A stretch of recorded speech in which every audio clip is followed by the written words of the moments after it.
श्री राधे श्री राधे श्री राधे श्री राधे श्री राधे श्री राधे श्री राधे श्री राधे श्री राधे श्री राधे श्री राधे श्री राधे। बेचारा इंद्र था तो पहले से ही भयभीत, और जब उसने दृश्य देखा, जब श्री भरत और श्री राम का मंगल मिलन संपन्न होता है, तो उसकी जो सारी आशंका थी, जो भय था, वो सच होता हुआ दिखाई देता है। जब भरत की प्रार्थना और प्रेम के समक्ष श्री राम पराजित होते से दिखाई देते हैं, राम कहते हैं, भरत मैं तुम्हें भली प्रकार जानता हूं, प्रेम और बैर का भाव भला कहाँ छिपता है। पिताजी ने तो मेरा परित्याग कर सत्य का आदर्श रखा, भले ही मेरे विरह में वह जी न सके। उनका वचन है कि मैं 14 वर्ष वनवास करूं। इस वचन को मेटने में मुझे शोक तो हो सकता है, परंतु भरत, पिता से भी अधिक मुझे तुम्हारा संकोच है। अतः तुम निसंकोच अपनी भावना प्रकट करो। आज मैं वही करूंगा जो तुम कहोगे। श्री राम के इस कथन पर देवताओं सहित इंद्र भयभीत हो जाता है। व्यक्ति का स्वभाव है कि वह अपने ही चश्मे से देखता है सब कुछ। छल स्वार्थ में लिप्त क्षुद्र प्राणी अपने धरातल से उठकर कहाँ सोच पाता है। इंद्र सोचता है कि भरत का स्वार्थ है, राम को वापस लौटा ले जाने में आए ही हैं इसलिए, और राम ने भरत की इच्छा के पालन करने का वचन दे दिया है। अब बाजी भरत के हाथों, भरत के पाले में है। इंद्र को गुरुदेव बृहस्पति से इस बार परामर्श करने का साहस नहीं होता, क्योंकि वह इसके पहले गुरुदेव की डांट खा चुका है। अतः वह देवमंडली के साथ मानसिक रूप से राम का ही सहारा लेता है। देवताओं की यही विशेषता है कि वे अंततः परमात्मा का सहारा ले लेते हैं। राम का सहारा लेना उनके इसी भाव का द्योतक है। अहम के प्रकाश में व्यक्ति राम को नहीं देख पाता। अहम की दशा में राम को देखने का प्रयत्न पाखंड हो जाता है। राक्षस या राक्षसेंद्र रावण अहम के प्रकाश में राम को देखना चाहते थे, अतः उसे राम एक अयोग्य पिता द्वारा निष्कासित राजकुमार ही दिखाई दिए। वह सत्य का साक्षात्कार न कर पाया। इंद्र तथा अन्य देवताओं का अहम विगलित हुआ तो राम दिखाई दिए। इसी के साथ एक चमत्कार और हो गया। राम के दिखाई देते ही देवताओं को भरत तत्व की पहचान हो गई। उन्हें साफ दिखाई देने लगा कि भरत के द्वारा ही उनका भी कार्य संपन्न होगा। अतः देवगण राम का सहारा छोड़कर भरत का सहारा ले लेते हैं। गुरुदेव की मान्यता है कि भरत चरणों में प्रीति का उदय ही समस्त कल्याण का मूल है। अब देवताओं का कल्याण निश्चित है। स्वार्थी व्यक्ति में धैर्य नहीं होता, दृष्टि भी संकीर्ण हो जाती है। देवताओं में सद्भावना का उदय होता तो है, परंतु एक क्षण के लिए ही। वे देखते हैं कि भरत प्रेम के समक्ष वशिष्ठ पराजित हो चुके हैं। जनक की ब्रह्म चेतना भी पराजित है। सभी राम को भूलकर भरत की ओर उन्मुख हैं। स्वयं राम भरत में खो चुके हैं, तो वे घबरा जाते हैं।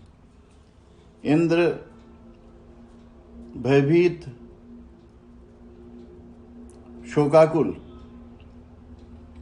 उसका प्रस्ताव है कि सब लोग मिलकर षड्यंत्र करो, अन्यथा जीती हुई बाजी हार में बदल जाएगी। पुनः देवमंडली शारदा का सहारा लेकर भरत में परिवर्तन करना चाहती हैं। स्वार्थ में देवता कितने क्षुद्र हो गए हैं, शारदा को कहना ही पड़ता है, इंद्र तू मुझसे कहता है कि मैं भरत की मति फेर दूं? अरे 1000 आंख होने पर भी तुझे सुमेरु पर्वत नहीं दिखाई देता। भरत के हृदय में राम सीता का निवास है। भरत पर तो ब्रह्मा विष्णु महेश की शक्ति का भी कोई प्रभाव न पड़ सकता। फिर तू मुझसे कहता है कि मैं भरत को बदल दूं, भरत की संकल्प शक्ति छीन लूं, भरत प्रेम में जहर घोल दूं। चांदनी कभी सूर्य से टकराई है भला? वह छीन सकी है कभी उसकी प्रभा को। शारदा देवताओं के कलुषित आचरण पर क्षुब्ध हो जाती हैं, उन्हें छोड़कर ब्रह्मलोक चली जाती हैं। इंद्र को कुछ सोचता नहीं, वह देवताओं के साथ मिलकर प्रपंच रचना करता है, परंतु उसके सारे कुप्रयोग निष्फल हो जाते हैं। भयभीत मन से वह बार बार यही सोचता है कि अब तो देवताओं का कल्याण अकल्याण सब कुछ भरत के ही हाथ में है। भरत पर तांत्रिक असफलता के बाद इंद्र उन सभी को अपने कुचक्र का शिकार बना लेता है जो भरत के सहयात्री हैं, साथ आए हैं। एक तो वे राम को वापस ले चलने में न सफल होने के कारण अति दुखी हैं, उस पर भी इंद्र अपनी माया का प्रयोग करता है। बाबा तुलसी की दृष्टि में इंद्र इतना क्रूर है कि मरे हुए को भी पुनः मारने में उसे लाज नहीं आती, और इस पर भी अपना कल्याण चाहता है। स्वार्थ के लिए इंद्र कोई भी अपकार कर सकता है, उसे अपना कार्य सिद्ध करना है। पवित्र साध्य के लिए साधना की पवित्रता में उसका विश्वास नहीं। इंद्र का आचरण उस कौवे के समान है जो अपने ही मलिन छली स्वभाव के कारण किसी पर विश्वास नहीं करता। उसके उच्चाटन के प्रयोग और वासियों पर सफल हो जाते हैं। उन्हें घर की याद सताने लगती है। एक ओर प्राण प्यारे राम का साथ और दूसरी ओर घर की चिंता। कोई किसी से मन की बात कहता तो नहीं, परंतु प्रत्येक के मन में हलचल है, प्रत्येक क्षुब्ध है, दुखी है, अपने को धिक्कारता है, पर करे भी क्या। देवताओं का छल प्रयोग साधारण व्यक्ति के लिए तो अजय है ही। सजग संत महात्मा वशिष्ठ जनक तथा भरत को छोड़कर सभी देवताओं की कपट रचना के घेरे में आ जाते हैं। इसे इंद्र का स्वभाव ही समझें, क्योंकि ऐसी कोई समय की मांग न थी, विवशता भी नहीं थी, परंतु अंतः शत्रुओं से पराजित व्यक्ति नीति अनीति की विवेचना कहाँ कर पाता है। इंद्र एक पराजित व्यक्तित्व है। व्यवहार में वह काम का शासक है, काम उसके आदेश का पालन करता है, परंतु पर्दे के पीछे वह काम के हाथ का खिलौना है। काम है तो क्रोध, मोह, स्मृति विभ्रम, बुद्धिनाश आदि समस्त दुर्गुण मिलकर सर्वनाश का आयोजन कर ही लेते हैं। पराजित होकर भी इंद्र विजयाकांक्षी है। उनके जीवन में पराजय की स्वीकृति नहीं, अतः अहम का प्रबल होना स्वाभाविक है। जो कामी है, क्रोधी है, लोलुप है, उसे अपनी प्राप्ति के छिन जाने का भय लगा ही रहता है। परंतु ऐसे व्यक्ति के जीवन की विडंबना यह है कि वह बाहर यह नहीं प्रकट करना चाहता है कि वह कामी है, काम से पराजित है। बाहर का यह भ्रम अंदर का सच बन जाता है। वह अंदर से भी मानने लगता है कि वह काम से पराजित नहीं। फलतः उसके जीवन को एक अंतर्द्वंद्व, एक खींचतान का भाव खोखला करता रहता है। इंद्र काम को बुलाता है, उसका सम्मान करता है और कहता है नारद का तप भंग करने के लिए। इस प्रकार वह यह दिखा देना चाहता है कि वह काम का शासक है। इंद्र के आदेश के अनुसार काम पूर्ण शक्ति के साथ नारद को विचलित करने का प्रयत्न करता है, परंतु असफल हो जाता है। नारद को काम के अपराध का पता चलता है, किंतु वे काम को क्षमा कर देते हैं। इंद्र की सभा में नारद की सहिष्णुता, सरलता की बड़ी प्रशंसा होती है।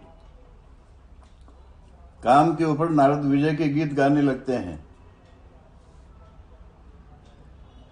परंतु नारद का दुर्भाग्य था, उन्होंने वस्तुतः अपने को काम विजेता मान लिया, और वे परिणाम क्या हुआ, अहम के शिकार हो गए। काम विजेता अहम से पराजित हो जाता है। अब विजेता नारद नहीं, अहम है। तभी तो नारद विकल हैं, अशांत हैं। विज्ञापन के न होने पर उनकी विजय का कोई लाभ ही नहीं है। वे सबसे पहले यह संदेश देने भगवान शंकर के पास पहुंचते हैं। शंकर नारद को यह समझाना चाहते हैं कि वे विजय के विज्ञापन का भाव मन से निकाल दें। कम से कम विष्णु को तो ये समाचार वे न बताएं। यूँ तो व्यवहार में यह बात स्वाभाविक ही है कि व्यक्ति अपने जीवन के अनुभव की सफलता का कथन करता ही है, परंतु जिस प्रकार नारद अपनी विजय का बखान कर रहे हैं वह सामान्य व्यवहार में भी आपत्तिजनक है। नारद के कथन की शैली ऐसी है जिससे स्पष्ट हो जाता है कि नारद नहीं, उनका अहंकार बोल रहा है। अतः शंकर नारद को विजय का संदेश सुनाने के लिए मना नहीं करते। वह कहते हैं जब नारद यह खुशखबरी विष्णु को देने जाएं तो अपना तरीका जरूर बदल लें। नारद जी अपनी विजय का डंका पीटने ब्रह्मलोक तथा विष्णु के यहाँ भी पहुंचते हैं। विष्णु नारद का स्वागत करते हैं, परंतु आज विष्णु को नारद का चेहरा कुछ फीका सा दिखाई पड़ता है। परंतु नारद जैसे ही काम विजय पर अपना भाषण शुरू करते हैं, विष्णु को नारद की पराजय का आभास हो जाता है। तभी तो वे नारद की विजय कथा का मखौल बनाते हुए कहते हैं कि नारद, तुम कहते हो कि तुमने काम को जीत लिया। क्या काम को जीतने के लिए तुम्हें लड़ना पड़ा? तुम्हारा तो नाम, तुम्हारे जैसे का तो नाम सुनकर ही काम भाग जाता है। तुम्हारे जैसे ज्ञानी विरागी को भी अगर काम से संघर्ष करना पड़ेगा तो भला भौतिक वासनाओं में लिप्त प्राणियों का क्या होगा? विष्णु द्वारा की गई प्रशंसा नारद को बड़ी अच्छी लगती है। वे विष्णु के प्रति कृतज्ञता का भाव प्रकट करते हैं। वे कहते हैं प्रभु, सब आपकी ही कृपा है। नारद कहऊ सहित अभिमाना, कृपा तुम्हार।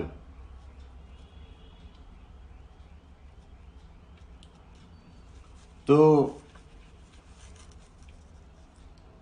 प्रभु शब्द नारद की विनम्रता के हैं, परंतु अंदर अहंकार प्रबल है। वे कहते हैं प्रभु, सब आपकी कृपा है। भला मुझ में इतना सामर्थ्य कहाँ कि मैं काम को जीत सकता। नारद के इस कथन में विनम्रता की मिस उनका अहम उभर कर सामने आ जाता है। विष्णु को नारद की पराजय का दुख है। नारद की विजय विष्णु की दृष्टि में पराजय है। इसके लिए उन्हें केवल नारद के मन में पराजय की स्वीकृति का भाव जगाना है। नारद को यह समझने का अवसर दे देना है कि जिसे वे विजय समझ बैठे हैं वह पराजय ही है। प्रभु नारद की परीक्षा करते हैं। नारद की परीक्षा प्रारंभ होती। श्री राधे, श्री राधे, श्री राधे, श्री राधे।